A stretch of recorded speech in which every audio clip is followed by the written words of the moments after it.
आज 22 और वैसे तो सुश्रुत संहिता का पठन 2 दिन चलता है, लेकिन आज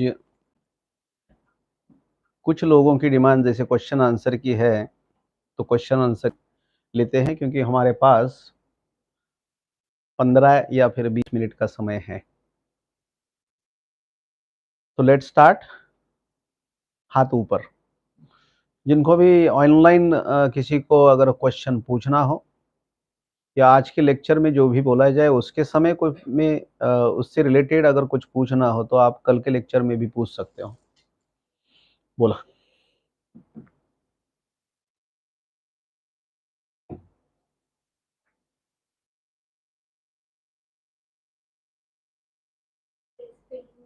पटपट बोला, म्हणजे आपल्याकडे वेळ कमी आहे. खूप पॉज घेऊ नका.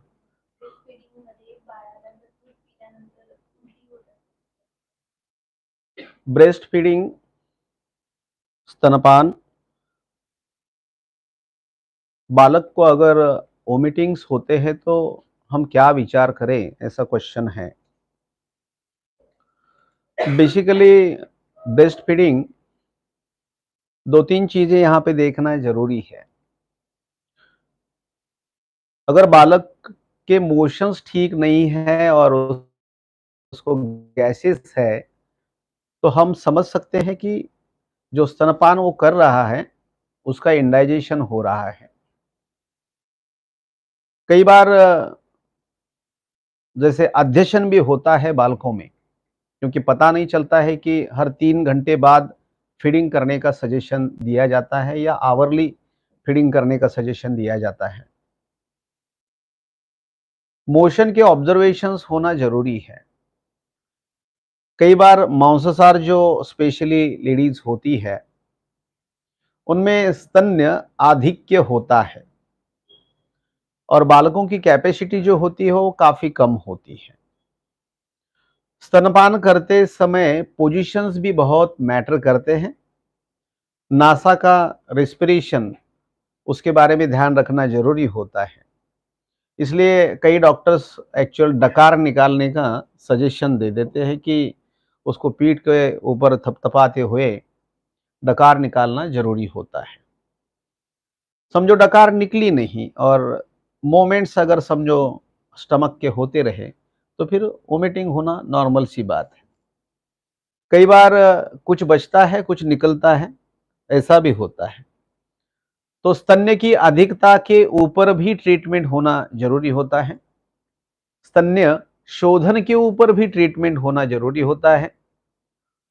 उदावर्त जन्य अगर संप्राप्ति हो बालकों के बारे में तो तेल का फाया या छोटा सा मात्रा वस्ती भी देना जरूरी होता है।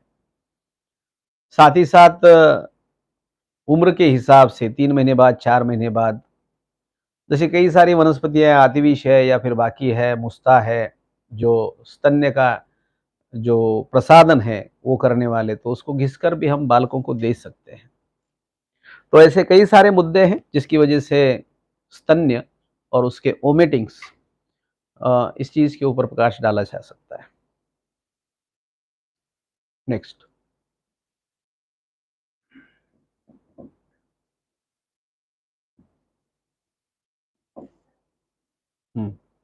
जे प्रश्न विचारत नाहीत ते अभ्यास करत नाहीत बरं. मी फार क्लिअर सांगायला लागलो आणि तुम्हाला काही फायदा होणार नाही. उगं भाषण ऐकून जाणे. हं. म्हणजे फार क्लिअर राहा तुम्ही. That is a waste of time. It is a two way procedure. Involve होना जरूरी होता है. जब तक आप ग्राउंड पे उतरते नहीं हो और क्वेश्चंस पूछते नहीं हो तब तक आपके लर्निंग प्रोसीजर जो है वो स्टार्ट नहीं हुई रहती है. आप उसी स्टेज में रहते हो सुनने के और जिंदगी भर सुनते ही रहते हो. आप कभी बोल नहीं पाओगे.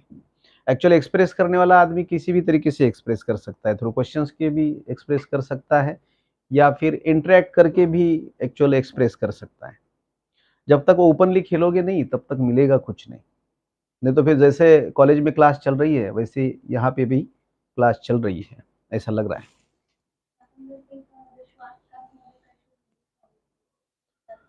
शारंगद संहिता में जो कैशोर उगुल है उसका पार्ट वही है जो वातरक्त में दिया हुआ है. Same part. हम्म?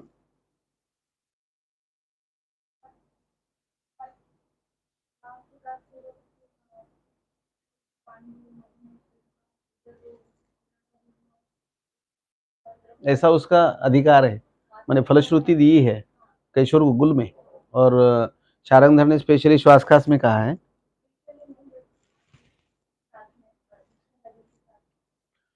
एक्चुअल होता क्या है कि एक बात यहाँ पर समझने जैसी है, जो भी खून के ऊपर जाएगा वो श्वास के कास के ऊपर जाएगा, फेन प्रभाव। दूसरा अधो आमाशय, जहां पे रंजक पित्त क्लेदक कफ की पैथोफिजियोलॉजी है, वो एक्चुअल आपके आमाशय समुद्भव जो पार्ट बताया है श्वास और कास की उत्पत्ति में, उसका वो लोकेशन है। कई बार चंद्र प्रवाह हो, त्रिफला गुग्गुल हो, या फिर पित्त प्रधान कफ की संप्राप्ति में कैशोर गुग्गुल हो, वो चूसने के बाद काफी अच्छा फायदा देखने को मिलता है श्वास और कास में। कैशोर में गुड़ची है, तिक्त प्रधान है और गुग्गुल है। जनरली स्वेलिंग जो होती है, सूजन रिगार्डिंग इसोफेगस, ट्रकिया, या फिर जो लंग्स है, स्टमक है, इन सब में पहले शोथ बनता है और बाद में फिर श्वास लगता है, कास होता है। तो कैशोर गुग्गुल जो है वो शोथक ना काम करने वाला है, और चूसने के बाद तो वो जैसे इसोफेगस और ट्रेकिया के जंक्शन जो हमें हमेशा बताता हूँ about reaction of the body as a श्वास एंड कास, तो उसमें वो भी बहुत बढ़िया काम करता है। दूसरी बात, एक्चुअली इसमें क्यूरी निकलने वाली कोई बात नहीं है जब आप एक स्टैंडर्ड लेवल पे चले जाते हो थॉट प्रोसेस के। तो सभी द्रव्य औषधि है, कैशोर क्यों ना हो। तो कैशोर गुग्गुल जो है वर्साटाइल एंगल से आप यूज कर सकते हो। सबसे बढ़िया वैद्य कौन सा है आपके पास जो अवेलेबल है, उसमें अगर वो ट्रीटमेंट कर सके उसके निदान के बलबूते पर, तो वो सही में अच्छा वैद्य है। नहीं तो फिर श्वास लगता है तो हमारे पास महालक्ष्मी विलास चाहिए, हेमगर्भ पोट्टली चाहिए, कनकासव चाहिए, है ना, या फिर प्रभाकरवटी चाहिए, श्वास कुठार चाहिए। इस तरीके के अगर समझो मेडिसिन ओरिएंटेड डिमांड्स हो, तो फिर हम बढ़िया चिकित्सक नहीं बन सकते हैं। इसमें एक बात है, I kindly request to all of you, जब भी पेशेंट कंप्लेंट्स बताता है तो आप फिजियोलॉजी के ऊपर सोचना जरूरी है। Whatever complaints are there, जैसे कास है तो समझो कि कोई मांसाहार व्यक्ति आता है, सेंट्रल ओबेसिटी है और लिबलिबाते हुए गाल वगैरह है, तो उसका जो कास है वो एक्चुअल उदावर्त जन्य होने वाला है। तो यहाँ पे रासना एरन मुलादी और सहचर का बस्ती देना उसके कास में जरूरी है। वही अगर आप थिन बिल्ट लोगों के बारे में जिनकी नाक काफी सीधी है, उनके कास देखोगे तो वो हृदय के दौर्बल्य के कारण कास होने वाला है। तो उनको श्रृंग योग या फिर श्वास का चिंतामणि देना, प्रभाकरवटी देना, या अर्जुनारिष्ट देना, दशमूलारिष्ट देना जरूरी है। कई सारे लोगों को सिर्फ आवाज सुनने के बाद कास की प्रवृत्ति होती है, तो वो पित्तज पांडु है, क्योंकि जैसे सेंसरी न्यूरॉन का काम जो है, आवाज एकदम से आ गई और हार्ट रेट बढ़ गया और प्रतिक्रिया बोल के एक्चुअल रेडी नहीं था वो, साउंड बियरिंग कैपेसिटी उसकी कम हो गई थी, शब्द असहिष्णुता हम जिसे कहते हैं, तो वहां पे कास हो सकता है। तो वहां पे प्रवाल पिष्टि देना ही जरूरी है, दाड़िमृत देना जरूरी है, या तापेदी लोह बड़ी मात्रा में देना जरूरी है। तो कैशोर गुग्गुल जो है चूसने के बाद या फिर शोथग्न क्रिया से एक्चुअल कास के ऊपर काम कर सकता है। सो वात रक्त की प्रधान जैसे चिकित्सा की कल्पना है वो, लेकिन कास और श्वास में भी यूज कर सकते हैं। Last one. शोधन देताना जर आगी विषम असेल तर आगी वृक्षण प्रयोग करून मग स्नेह द्यायला काय चुकलं मग? आगी विषम असताना एक्चुअल शोधन जो प्रक्रिया है ना वो सार्वदेहिक है, इट इज नॉट लोकलाइज। और जो विषम अग्नि या फिर स्थानिक रुक्षण कहा गया है, एक्सेस अमाउंट ऑफ द्रव गुण अगर समझो आमाशय में बढ़ता है तो उससे हम पाचन करके स्नेहन नहीं कर सकते हैं, क्योंकि वहां का लोकलाइज जो द्रव गुण है वो एक्चुअल उमा से क्रिएट कर सकता है, नौसिया क्रिएट कर सकता है। इसलिए वहां पे रुक्षण करना जरूरी होता है, वायु तत्व वाली जो भी चीजें है खिलाना जरूरी होता है, तब वो द्रव गुण का पाचन हो जाएगा और उसके बाद फिर स्नेहन और उसके बाद फिर वमन या विरेचन। क्योंकि वमन विरेचन शाखा कोष्ठगति और शाखा में से कोष्ठ में दोषों को लाके नजदीकी द्वार से बाहर निकालने का प्रोसीजर यानी शोधन है ना।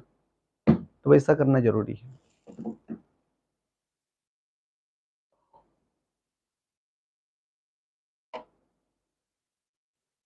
लास्ट कोई ऑनलाइन वाला?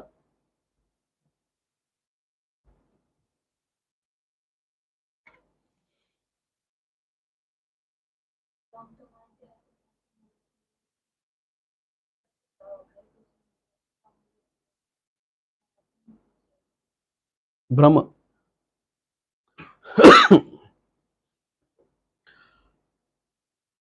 लॉन्ग टर्म अँटी हायपरटेन्शन म्हणण्यापेक्षा इकोस्प्रिन म्हणा। एक्चुअल खून पतले करने की जो दवाई है एंड एंटी हाइपरटेंसिव तो जैसे अगर ओवरडोज हो गया या फिर जो भी देते हैं रुग्ण का बल अगर कम गिरता है तो फिर इस तरीके के भ्रम उत्पन्न होने की ज़्यादा चांसेस रहते हैं। लेकिन जो खून पतला करने की जो दवाई है, इकोस्प्रिन हो, क्लोपिड्रेजेल हो या फिर बाकी चीज़ें हो, तो उससे रक्त पित्त की तरफ प्रभाव जाता है और धातु शैथिल्य क्रिएट होता है। Basically cervical spine and cerebellum ये जो एरिया है वो बॉडी का बैलेंस करता है और सेरेबेलम का जो प्रेशर है वो हार्ट और स्टमक मेंटेन करते हैं। जब आमाशय में द्रवगुण की वृद्धि होती है और हृदय के मांसपेशियों में शिथिलता हो जाती है, तब वो वॉल्यूम जो रहता है, जो प्रेशर रहता है, वो एक्चुअल मेंटेन नहीं होता है, तब भ्रम उत्पन्न होता है। तो इन लोगों को लाइक जो दवाइयाँ हैं, प्रवाल गर्भ पोट्टली हो या फिर हेमगर्भ हो या सर्ज का जो ब्रह्महरिगन है, जटामासी धमासा निशोत्तर वाला वो हो, अभिपत्तिकर चूर्ण हो। अभी हमारे कमठन पेशेंट को इस तरीके के मैटर होते हैं। हालाँकि उनको कोई एंटी हाइपरटेंसिव चालू नहीं है, हम ना हमारे ट्रीटमेंट से सिर्फ उनका हाइपरटेंशन और बाकी सभी चीज़ें like mild condition of brain atrophy and all those things और बहुत ही बढ़िया ट्रीटमेंट वो लेते हैं, इसलिए मेंटेन होता है। कई बार सुबह-सुबह फ़ोन करते हैं, सर भारी होने लगा है, छोटी-मोटी चक्कर आने लगी है। तब हम उनको बोल देते हैं कि अभिपत्तिकर चूर्ण आधा चम्मच और 2 लवंग का चूर्ण उसमें डाल के ले लो।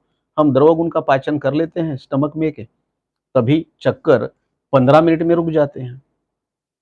तो ऐसा कुछ नहीं है कि हम एकदम से कोई महालक्ष्मी इलाज देते हैं, सुवर्ण सुध कर देते हैं। In short it is a part of diagnosis कि एक्चुअल उन चीज़ों से होता क्या है, तो उष्ण गुण की वजह से द्रव गुण की वृद्धि होती है। और फिलहाल तो उसका सीज़न है लाइक वसंत ऋतु, द्रव गुण वृद्धि का और ये कॉमन है। जहाँ पे डे टाइम का टेम्परेचर और रात का temperature there is a difference of 50%, वहाँ पे एक्चुअली ये द्रव गुण वाली दिक्कतें आती हैं और ऐसे होता है। Okay, so thank you. Thank you for today and मिलते हैं कल इसी समय पे।